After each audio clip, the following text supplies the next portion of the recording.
How many of you know people who moan and groan and complain about life all the time, all right? They might moan and groan about their job. I'm sick of this job. I'm sick of you. And they just moan and groan and complain all the time and never do anything about it. They haven't got to the point where they're sick and tired of being sick and tired.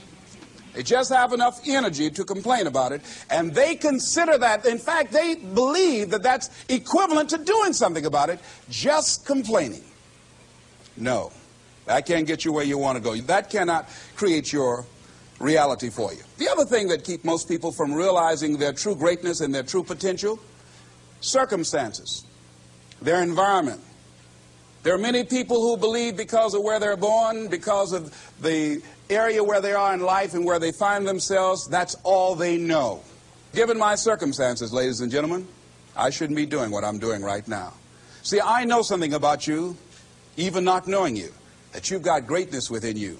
You have the ability to do things that you can't even begin to imagine. You have talents and skills in you that you haven't even begun to reach for yet. No one could have convinced me, given my circumstances, given my background, that I would be doing what I'm doing right now. I was born in Liberty City on a floor on 62nd Street, my twin brother and me. When we were 6 weeks of age, we were adopted. When I was in 5th grade, I was identified as EMR, labeled educable mentally retarded, and put back from the 5th grade into the 4th grade, and stayed in that category until I got out of high school. I have no college training, but here's what happened. I had an intervention in my life. A man who saw something in me at a time that I did not see something in myself. I never forget being in his class one day waiting on a friend of mine who was there to rehearse for a play. He did not show up, and he asked me to go up to the board and write something on the board. And I said, I can't do that, sir. He said, why not? I said, well, I'm in a special education class. He said, what do you mean? I said, go up to the board and write what I'm about to tell you. I said, I can't do that, sir. Why not? I'm educable mentally retarded. And he came from behind his desk. He said, don't ever say that again. Someone's opinion of you does not have to become your reality. And that changed my life. It was Oliver Wendell Holmes who said that once a person's mind is expanded with an idea or a concept, it can never be satisfied to going back to where it was. So some of you are going to experience a breakthrough. Some of you are going to go back and look at your dreams and brush them off. Some of you are going to begin to look at yourself and say, hey, look here, I know I have not done all that I can do.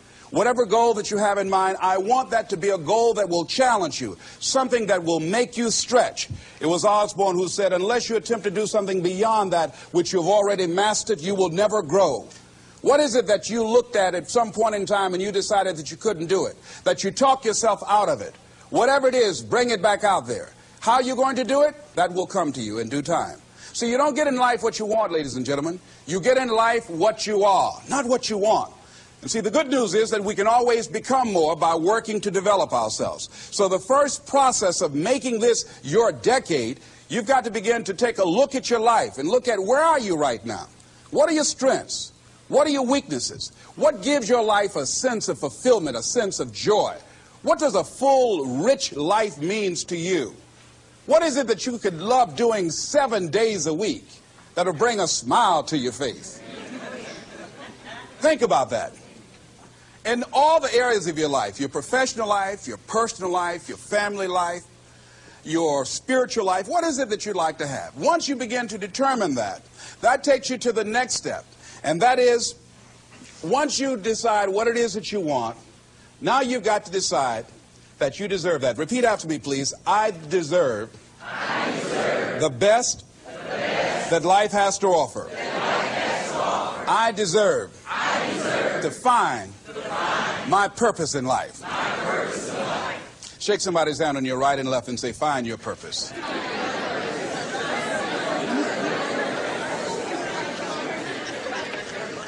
Do you know by actively pursuing your purpose, it could perhaps extend your life?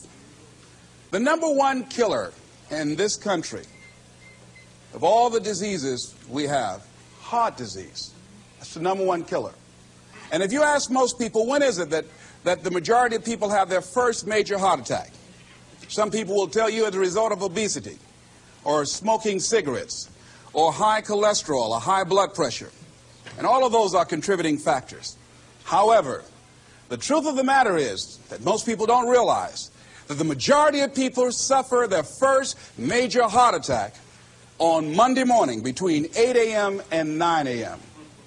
People getting ready to go to jobs that they don't like, jobs that are making them sick. You see, when you're not pursuing your goal, you are literally committing spiritual suicide.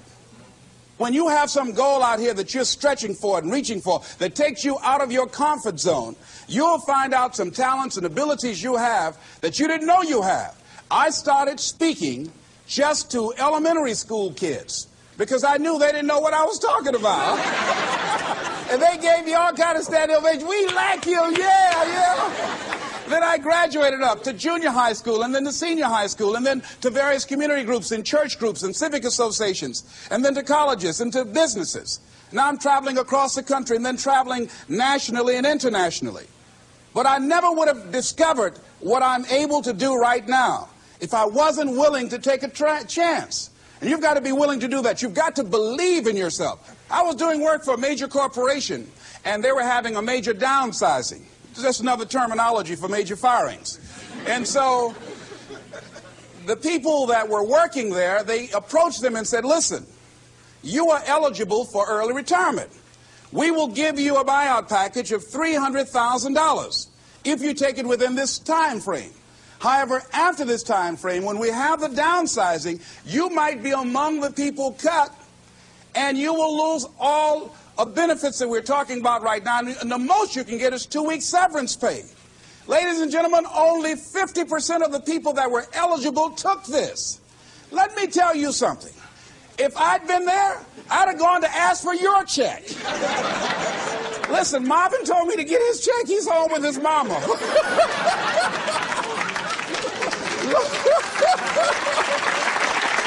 What?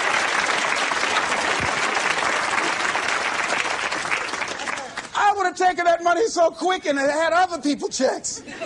They said, Les got your check. See, ladies and gentlemen, life is too short trying to play it safe. It's too short and unpredictable, being miserable. It's too short for that. Here's the thing. There's no safe position in life. Let me tell you why. It's a quiet secret that most people don't realize.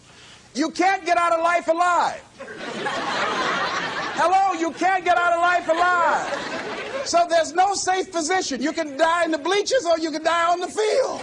You might as well come out on the field and have a good time, right?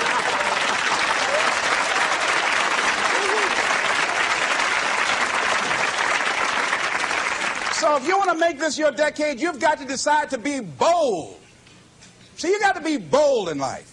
You got to take life on. I remember I was at a major corporation. I had to give a presentation, and there were two guys sitting across from me, and the guy said to the other fellow, looking at the last two finalists, and that involved my firm and their firm, said, listen, looking at the credentials, this guy doesn't have any credentials. We have an advantage here. We've got 2 PhDs between us. I got up and I went in the bathroom and started talking to myself. I said, Les Brown, what do you care about their 2 PhDs? You have 6 children. And a mama to take care of. And I went in that meeting, and first of all, I went there walking bold, looking good, feeling good, and smelling good, all right?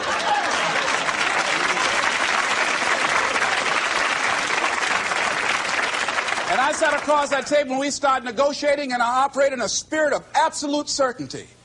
I looked at them as if the only reason that they were born was to give me that contract. They survived 1 out of 9 million sperms to carry out this transaction.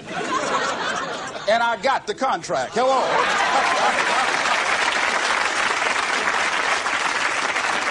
So you've got to decide to be bold. Most people go through life trying to creep. No. Trying to be casual about it. No. You go through life being casual, you'll end up a casualty. No. You've got to be bold in life. You've got to take life on. Now here's